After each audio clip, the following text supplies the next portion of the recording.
High, আমি সঙ্গীতা। কেমন আছো সবাই? আমি এখন আবার নতুন করে ভিডিও বানানো স্টার্ট করেছি। তো তোমরা একটু মোটিভেশান দিও যাতে আমি এটাকে রেগুলারলি করতে পারি। তো আজকে সকালবেলা ব্রেকফাস্ট রেডি করছিলাম। ছেলে সকালবেলা টিউশন চলে গেছে, যেহেতু এখন গরমের ছুটি পড়ে গেছে। তো এখন সকালে টিউশন যাচ্ছে। তারপরে আমি একটু আমার জন্য আর বাবার জন্য ব্রেকফাস্ট করছিলাম। বড় হরলিক্স খেয়ে নিয়েছে। তো আমার যে রুটি করা চাটুটা সেটা ভীষণ ভালো, জানো তো? এই যে দেখো, ব্রেডগুলো কী সুন্দর সেঁকা হয়ে গেছে, পুরো টোস্টারের মতন। টোস্টারও আমার কাছে আছে, কিন্তু আমি চাটুটা খুব ভালো বলে চাটুতে সেঁকে নিই।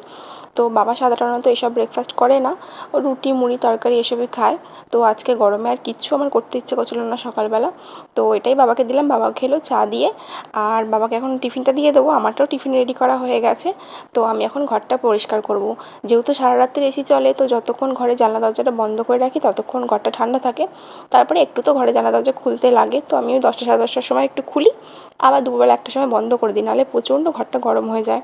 তো বিছনা তুলে পরিষ্কার করে নিলাম, নিয়ে টিফিন করে রান্নাটা আমি তোমাদের সাথে শেয়ার করতে পারিনি, এতটা গরমে। মানে যেহেতু 12টার মধ্যে কাজে বেরিয়ে যায়, 12টা সাড়ে 12টা, তো লাঞ্চটা রেডি করতে হয়। তো আমি সেই সময় ভিডিও করাটা সম্ভব নয়।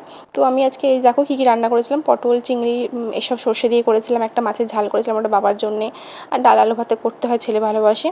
তো এখানে আমি রান্না করে বরের ভাতটা রেডি করে আর টিফিন বক্সগুলো দিয়ে দিলাম। ওর খাবারটাও নিজেই তুলে নেওয়া প্রেফার করে, আমি শুধু ভাতটা দিয়ে সব রেডি করে দিই। তো সব নিয়ে ও ডিউটি চলে গেল।